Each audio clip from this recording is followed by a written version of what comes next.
बिस्मिल्लाहिर्रहमानिर्रहीम। 9th class. आज का हमारा लेक्चर जो है वो इलेक्ट्रोलिसिस ऑफ वाटर से रिलेटेड है। That is very very important long question. हम इलेक्ट्रोकेमिकल सेल्स के बारे में पढ़ रहे थे, जिसमें हमने इंट्रोडक्शन देख लिया था और कुछ इंपॉर्टेंट चीज़ें जिसमें कंस्ट्रक्शन थी और उसकी वर्किंग वगैरह थी वो हम क्लियर कर चुके थे। आज हमने देखना है कि ये इलेक्ट्रोकेमिकल सेल्स कहाँ इस्तेमाल होते हैं। इसका पहला जो एप्लीकेशन क्राइटेरिया है वो हम इलेक्ट्रोलिसिस ऑफ वाटर के करवाते हैं। इलेक्ट्रोलाइसिस क्या होता है? एक ऐसा प्रोसेस है जिसके अंदर इलेक्ट्रोलाइट कन्वर्ट हो जाता है अपने ही कंपोनेंट्स में जब आप इसके अंदर इलेक्ट्रिक करंट पास करोगे। सो इलेक्ट्रोलिसिस ऑफ वाटर में पहले हमने इलेक्ट्रोलिसिस की डेफिनेशन देख ली। The process in which electrolyte converted into the components into its components by passing electric current. ऐसा प्रोसेस जिसमें इलेक्ट्रोलाइट जो है वो करंट पास होने के दौरान अपने आप को अपने ही कंपोनेंट्स में चेंज कर ले, अपने आप को आयोनाइज कर ले। यहाँ इलेक्ट्रोलिसिस ऑफ वाटर के अंदर कौन सा इलेक्ट्रोलाइट इस्तेमाल किया? वाटर। जो प्योर वाटर होता है वो वीक इलेक्ट्रोलाइट होता है। सो हम क्या करेंगे? इस वीक इलेक्ट्रोलाइट को स्ट्रॉन्ग इलेक्ट्रोलाइट बनाएंगे। अब सवाल ये पैदा होता है कि वीक इलेक्ट्रोलाइट्स कौन से हैं? वीक इलेक्ट्रोलाइट्स वो होते हैं जिनके अंदर अपने आप को कंप्लीट आयोनाइज करने की एबिलिटी नहीं होती, बल्कि वो कम आयोनाइज होते हैं। सो हम क्या करेंगे? Few drop of acid are added. हमने चंद ड्रॉप एसिड के ऐड कर लेने। जैसे ही आप एसिड ऐड करोगे it will be increase their ionization. ये इसकी आयोनाइजेशन बढ़ा देंगे। किसकी आयोनाइजेशन बढ़ाएंगे? ये वाटर की आयोनाइजेशन बढ़ाएंगे। अगर मैं वाटर को विदाउट एसिड आयोनाइज करूँ तो एक हाइड्रोजन आयन निकलेगा और एक हाइड्रोक्सिल आयन निकलेगा। लेकिन अगर मैं इसके अंदर एसिड डाल दूं तो जहाँ पहले एक मॉलिक्यूल पानी का आयोनाइज हो रहा था वहाँ अब 4 मॉलिक्यूल्स आयोनाइज होना शुरू हो जाएंगे। 4 हाइड्रोजन आयन निकल आएंगे एंड 4 हाइड्रोक्सिल आयन निकलेंगे। अब तक की जो बातें हमने की हैं इसको फिर से देख लें। मैंने कहा कि आज हम लोगों ने इलेक्ट्रोलिसिस ऑफ वाटर पढ़ना। इलेक्ट्रोलाइसिस का मतलब ये होता है ऐसा प्रोसेस जिसके अंदर इलेक्ट्रोलाइट जो है वो अपने कंपोनेंट्स को अपने ही कंपोनेंट्स में तब्दील कर लेता है bye passing electric current. Electrolysis is a process in which electrolyte convert into its components by passing electric current. Where the electrolyte is water, pure water is weak electrolyte, so we will be converted into a strong electrolyte by adding a few drop of acid. When we add a few drop of acid, it will be increase their ionization. Without acid, there is only one water molecule will be ionized, hydrogen ion and hydroxyl ion. लेकिन जैसे ही आप इसमें acid डाल दोगे there will be 4 water molecule will be ionized, 4 hydrogen ion, 4 hydroxyl ion. Clear? अच्छा जी। अब वो कहते हैं कि होगा क्या? हाइड्रोक्सिल आयन जो कि एनाइन है वो मूव कर जाएगा एनोड पे। एनोड पे क्यों मूव करेगा? क्योंकि इसके ऊपर चार्ज है नेगेटिव, एनोड के ऊपर चार्ज है पॉजिटिव। तो ये अपने ऑपोजिट कैथोड, अपने ऑपोजिट जो इलेक्ट्रोड है उसकी तरफ जाएगा।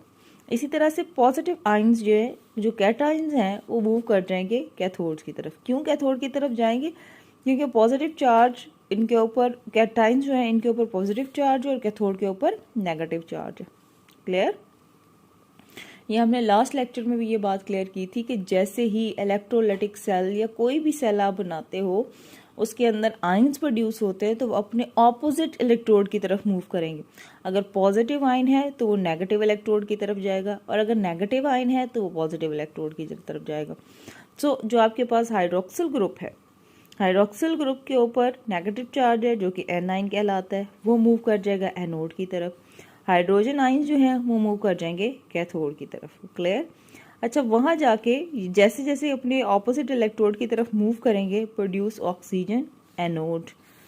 क्या होगा? ऑक्सीजन प्रोड्यूस करेंगे एनोड पे और हाइड्रोजन गैस प्रोड्यूस करेंगे कैथोड पे। ये आपका एमसीक्यू है। This is your MCQ. एक एमसीक्यू ये है और एक एमसीक्यू मेरे पास ये है जी, pure water is a weak electrolyte. ये भी एमसीक्यू है। 2 एमसीक्यू। ठीक है? अब तक की जो सिचुएशन थी उसको बड़े ध्यान से देख लीजिए। उसमें हमने कहा कि हमने वाटर की इलेक्ट्रोलाइसिस करवानी है। इलेक्ट्रोलिसिस ऐसा प्रोसेस होता है जिसके अंदर आप किसी भी इलेक्ट्रोलाइट को उसके अपने ही कंपोनेंट में चेंज करते हो इलेक्ट्रिक करंट पास करते हुए। जो इलेक्ट्रोलाइट आप जिसमें इस्तेमाल करोगे वो वाटर है।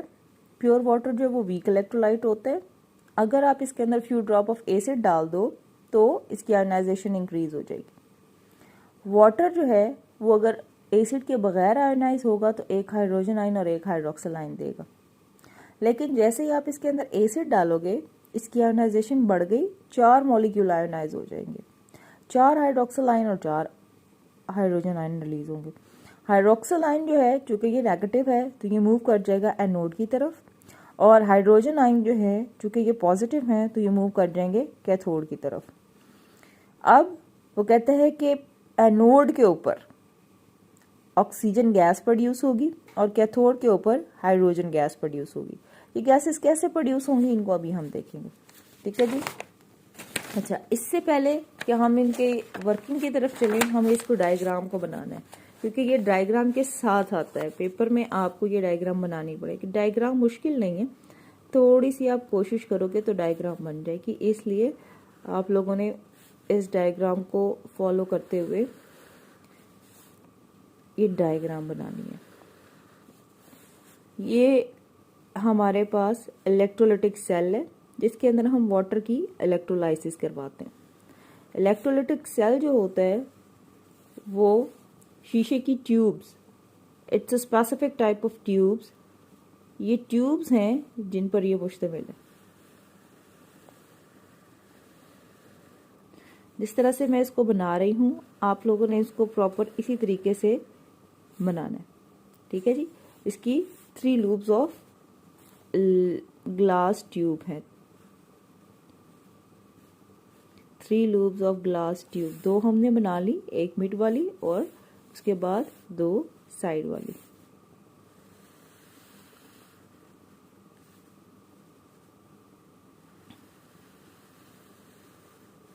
हर बच्चे ने इसको अपनी नीट नोट बुक पे भी बना लेना है।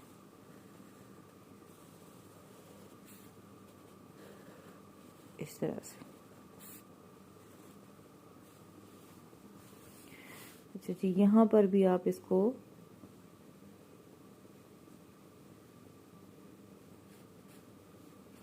इस तरह से। अच्छा जी, ये कुछ ऐसा सेल आपको दिख रहा होगा, आप अपनी बुक खोलोगे तो बुक में भी नज़र आ जाएगा। यहाँ उसने 2 इलेक्ट्रोड लगाए हुए, एक इस लोब पे लगा हुआ है और एक इस लूप पे लगा हुआ है। इन दोनों इलेक्ट्रोड को उसने कनेक्ट किया हुआ है बैटरी के साथ, इस जगह से लगाई है बैटरी। बैटरी का वो टर्मिनल जो नेगेटिव है वो कहलाएगा कैथोड, बैटरी का वो टर्मिनल जो पॉजिटिव है वो कहलाएगा एनोड, ठीक है जी। अब होगा क्या, ये वाला जो एरिया है यहाँ से आप वाटर इंट्रोड्यूस करवाओगे, इसमें से हम डालेंगे वाटर, ये सारा का सारा सेल पानी से भर जाएगा। कुछ निशान इसलिए मेंशन किए जाते हैं ताकि लेवल ऑफ वाटर क्लियर हो जाए। ये सारा आपके पास क्या है, पानी से भरा हुआ, सारा जो है वो वाटर से भरा हुआ है। अच्छा, ये जो इलेक्ट्रोड हैं ये किस चीज़ के बने हुए हैं? This electrode is made up of platinum electrode, platinum के इलेक्ट्रोड हैं, ठीक है। ये है हमारे पास वाटर। उसने कहा था कि कैथोड का जो ऊपर वाला हिस्सा है जो खाली है, यहाँ बन रही है हाइड्रोजन गैस, और एनोड का जो ऊपर वाला हिस्सा खाली है यहाँ बन रही है ऑक्सीजन गैस, ठीक है जी। ये हमारे पास है electrolytic cell for water electrolysis. ये इलेक्ट्रोलाइटिक सेल आपने बनाना है, क्लियर हो गया। अब हम देखते हैं इसकी वर्किंग। इसके अंदर भी 2 रिएक्शन हो रहे होंगे, एक ऑक्सीडेशन का रिएक्शन और दूसरा रिडक्शन का रिएक्शन। ऑक्सीडेशन रिएक्शन क्या है? ऑक्सीडेशन के अंदर रिमूवल ऑफ इलेक्ट्रॉन होता है। चूंकि ये रिमूवल ऑफ इलेक्ट्रॉन होगा तो इसमें आपके पास पॉजिटिव या फिर जितने भी इलेक्ट्रॉन हैं वो रिलीज हो जाएंगे। सो वो कहते हैं कि आपके पास जो OH नेगेटिव 4 OH नेगेटिव्स आए थे वो सारे के सारे मूव कर जाएंगे एनोड पे, क्योंकि इसके ऊपर पॉजिटिव चार्ज है, ये नेगेटिव है। अब ये अपने अंदर से 4 इलेक्ट्रॉन निकाल देंगे, बाकी बना देंगे ऑक्सीजन और साथ बन जाएगा पानी। इन चीज़ों को इसी तरह से आपको याद रखना है, ठीक है। रिडक्शन रिएक्शन क्या होगा? यही 4 इलेक्ट्रॉन 4 हाइड्रोजन ले लेंगे। ये हाइड्रोजन कहाँ से आए? ये वही हाइड्रोजन आयंस हैं जो पानी को आयनाइज करने के बाद निकले थे और वो मूव करके चले गए थे कैथोड की तरफ। कैथोड पे क्योंकि चार्ज नेगेटिव होते हैं इसलिए ये कैथोड पे मूव कर गए थे। इन्होंने ये 4 इलेक्ट्रॉन गेन कर लिए और अपने आप को कन्वर्ट कर दिया 4 हाइड्रोजन न्यूट्रल में, दैट इज 4 हाइड्रोजन न्यूट्रल। अगर ये 4 हाइड्रोजन आपस में मिक्स हो जाएं तो H2 बना देंगी। कैसे? ये 4 हाइड्रोजन है इस तरह से, ये दो मिल जाएंगी आपस में तो बन जाएगा H2, ये दो आपस में मिल जाएंगी तो बन जाएगा H2। ठीक है, तो हमारे पास 2H2 बनेंगे, 2 हाइड्रोजन गैस जो है वो बन जाएंगी। क्लियर हो गया?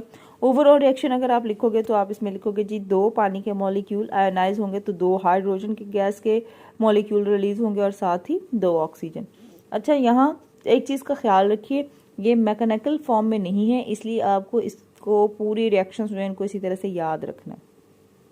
ठीक है, इस चीज़ पे परेशान नहीं होना कि ये कैसे हुए और किस तरह से हुए। ये जब इलेक्ट्रोलाइसिस होती है तो इस सिचुएशन के अंदर ये सारे के सारे इसी तरह से रिलीज होके आ रहे होते हैं। ठीक है जी, इनको बड़े ध्यान से देखना है 9th क्लास, इसकी डायग्राम के साथ इस चीज़ को कीजिएगा। क्लियर हो गया? अच्छा, अगर इन रिएक्शंस को हम खोल लें तो ये रिएक्शंस थोड़े से क्लियर हो जाएंगे। फॉर एग्जांपल मैंने कहा 4OH नेगेटिव। 4OH नेगेटिव का मतलब मैं सिर्फ ओपन कर रही हूँ, इसको आपने इस तरह से लिखना नहीं है, सिर्फ अपने जहन में रखना है। 4OH नेगेटिव इस तरह से 4 हाइड्रोक्सिल आयन रिलीज हो जाएंगे। इनमें से एक एक इलेक्ट्रॉन अगर निकाल दिया जाए तो ये अपने आप को OH में कन्वर्ट कर देंगे। वो बच्चे जो ये सोचते हैं कि ये रिएक्शन कैसे हुआ, वो सिर्फ इसको अपने जहन में रखेंगे, इसको पेपर में नहीं लिखना। हमारे पास 4 हाइड्रोक्सिल ग्रुप थे, इन चारों ने अपने अंदर से इलेक्ट्रॉन कर दिए रिलीज। कितने इलेक्ट्रॉन रिलीज होके आ गए? 4 इलेक्ट्रॉन। तो आपने रिएक्शन में 4 इलेक्ट्रॉन मेंशन किए। अब साथ उसने कहा था ऑक्सीजन गैस निकली और वाटर के मॉलिक्यूल रिलीज हुए। ऑक्सीजन गैस अगर हम अब पानी बनाना चाहते हैं H2O, एक पानी का मॉलिक्यूल ये बन गया। ठीक है जी, H2O एक पानी का मॉलिक्यूल ये बन गया। कितने वाटर के मॉलिक्यूल बने? 2H2O। एक ऑक्सीजन ये बच गया, एक ऑक्सीजन ये बचा हुआ है, इन दोनों को कंबाइन कर दो तो क्या बन गया? O2। तो आपकी बुक के अंदर देखें अगर तो उसने यही चीज़ बनाई है, 4 हाइड्रोक्सिल ग्रुप, 2 पानी के मॉलिक्यूल, एक ऑक्सीजन का एटम और साथ 4 इलेक्ट्रॉन। ये वाला रिएक्शन हो गया क्लियर? ठीक है, ये इस तरह से बना। इसको आपने इस मैकेनिज्म को जस्ट आपने अपनी जहन में रखना है, पेपर में नहीं लिखना। वो बच्चे जो कंफ्यूज हो रहे थे कैसे बना। सेकंड जो है जिसमें 4 हाइड्रोजन आयंस थे, 4 हाइड्रोजन आयंस हैं। अगर इन चारों को मैं अलग कर लूं तो ये कुछ ऐसे होंगे। यहाँ से कितने इलेक्ट्रॉन निकले थे? 4। ये चारों के चारों इलेक्ट्रॉन एक एक करके ये चारों हाइड्रोजन आयंस अपने अंदर ऐड करवाते जाएंगे, अपने आप को हाइड्रोजन न्यूट्रल में कन्वर्ट कर देंगे इस तरह से। अब क्या होगा? ये दोनों मिल जाएंगे, H2 बना देंगे, ये दोनों कंबाइन हो जाएंगे, H2 बना देंगे। तो कितने H2 निकल आए? 2H2। इसलिए आपकी बुक वाले ने इसको इस तरह से लिखा। पहले वो कहते हैं कि 4 हाइड्रोजन आयंस कंबाइन हुए, 4 इलेक्ट्रॉन लिए उन्होंने और अपने आप को 4 हाइड्रोजन न्यूट्रल में कन्वर्ट किया। ये 4 हाइड्रोजन न्यूट्रल जो है वो अपने आप को 2 हाइड्रोजन गैस में कन्वर्ट करेंगे। देन उसने लास्ट पे ओवरऑल रिएक्शन अब आपको याद रखना पड़ेगा कि ओवरऑल रिएक्शन उसने किस तरह से किया। ओवरऑल रिएक्शन के लिए 2 पानी के मॉलिक्यूल खुद को आयनाइज करने के बाद 2 हाइड्रोजन के गैस मॉलिक्यूल बनाते हैं और 2 ऑक्सीजन गैस के मॉलिक्यूल बनाते हैं। क्लियर हो गया? 9th क्लास इसको बड़े ध्यान से कीजिएगा, इंतहाई आसान है। सबसे पहले आपने इलेक्ट्रोलिसिस ऑफ वाटर जो है इसके बारे में बताना है कि ये होता क्या है। ठीक है, उसके बाद ये बता देना है कि प्योर इलेक्ट्रोलाइट, प्योर वाटर जो है वो वीक इलेक्ट्रोलाइट है, उसको स्ट्रॉन्ग करने के लिए आपने उसमें कुछ एसिड डाला। जब एसिड डालोगे तो 4 मॉलिक्यूल रिलीज हो जाएंगे, 4 मॉलिक्यूल आयनाइज हो जाएंगे। H पॉजिटिव जो है वो एनाइन कैटाइंस होने की वजह से कैथोड की तरफ मूव करेगा और दूसरा जो है वो एनोड की तरफ मूव कर जाएगा, वहाँ पर इलेक्ट्रॉन डिस्चार्ज करेंगे। इसकी वर्किंग यहाँ पर है, इसके अंदर उसने कुछ रिएक्शंस दिए हुए हैं। रिएक्शंस को क्लियर करने के बाद डायग्राम बनाने के बाद आपने रिएक्शंस देने हैं। ठीक है, डायग्राम के अंदर मेंशन करना है हाइड्रोजन गैस कहाँ बन रही है, ऑक्सीजन गैस कहाँ बन रही है, वाटर का लेवल कौन कौन सा है, प्लाटीनियम इलेक्ट्रोड लगे हुए थे, कैटाइंस किस तरफ मूव करके जा रहे हैं, एनाइंस किस तरफ मूव करके जा रहे हैं, कैथोड कौन सा है, एनोड कौन सा, साथ बैटरी मेंशन करके। क्लियर है जी? चलें जी, इसको बड़े ध्यान से कीजिएगा और डायग्राम जो है इसको भरपूर तरीके से एक दफ़ा देख के बनाओगे, उसके बाद आपको ये ऑटोमेटिकली बनानी आ जाएगी। ओके जी, नाइस क्लास, गुड लक।